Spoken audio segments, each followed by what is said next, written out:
Creativity എന്ന് പറഞ്ഞാൽ ഇതാണ് കേട്ടോ, അപാരം തന്നെ. ഇത് കണ്ടപ്പോൾ ജസ്റ്റ് ഈ വീഡിയോ എടുത്ത് ഷെയർ ചെയ്യണമെന്ന് തോന്നി. ഒരു പാമ്പിൻ്റെ തലയൊക്കെ ആയിട്ട് കണ്ട. ശരിക്കും ഇതൊരു മരമാണ്. ആ മരം അങ്ങനെ വീണ് കിടക്കുന്നതാണ്. അതിന് ആ സൈഡിലേക്ക് ബ്രാഞ്ചുകളൊക്കെ ഉണ്ട് കണ്ടോ, ശരിക്കും പച്ച മരമായിട്ട് കിടക്കുന്നതാണ്.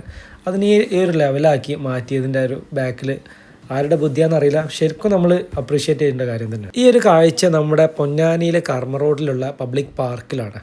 ഇവിടെ സൗജന്യമായിട്ടാണ് പ്രവേശനം. അതുകൊണ്ട് തന്നെ ഈവനിങ്ങിലൊക്കെ നല്ല തിരക്കാവും. നമ്മൾ മോർണിംഗിൽ ഇങ്ങനെ പൊന്നാനി പോയി വരുന്ന സമയത്ത് ഇങ്ങനെ ഫ്രീ കണ്ടപ്പോൾ കയറിയതാണ്. നമ്മുടെ പിള്ളേരൊക്കെ സ്ലൈഡറിലും ഔട്ട്ഡോർ റൈഡിലൊക്കെ കയറിക്കൊണ്ടിരിക്കും. നമ്മുടെ ആ 90s കഫേൻ്റെ തൊട്ടടുത്ത് ആയിട്ട് തന്നെയാണ് നമ്മുടെ പാർക്ക് വരുന്നത്. മോർണിംഗ് ആയതുകൊണ്ട് ആരും ഇല്ല കേട്ടോ. അതുകൊണ്ട് പിള്ളേഴ്സിന് ഇഷ്ടം പോലെ സമയം അവിടെ സ്പെൻഡ് ചെയ്യാൻ പറ്റി. നല്ലൊരു സ്പോട്ടാണ് കുട്ടികളായിട്ട് വരാൻ പറ്റിയ. ഈവനിങ് കൊണ്ട് അടുക്കാൻ പറ്റില്ല, സൗജന്യം ആയതുകൊണ്ട് നല്ല തിരക്കാണ്. അപ്പോൾ അടുത്ത പ്രാവശ്യം കുട്ടികളായിട്ട് കർമ്മ റോഡിലേക്ക് വരികയാണെങ്കിൽ ഈ ഒരു പാർക്കിൽ ഒന്ന് കയറിയോട്ടെ. നമ്മുടെ 90s കഫേൻ്റെ തൊട്ടടുത്ത് തന്നെയാണ്. അപ്പോൾ ഈ സ്പോട്ടിന് മിസ് ചെയ്യേണ്ട കേട്ടോ. അപ്പോൾ നമ്മുടെ വീഡിയോ ഇഷ്ടമായിട്ടൊന്ന് ലൈക്ക് ചെയ്തേക്ക്. അതുപോലെ ഇതുപോലത്തെ കൊച്ചു കൊച്ചു വീഡിയോസ് കിട്ടാൻ വേണ്ടിയിട്ട് നമ്മുടെ ചാനൽ ഒന്ന് സബ്സ്ക്രൈബ് ചെയ്തേക്ക്.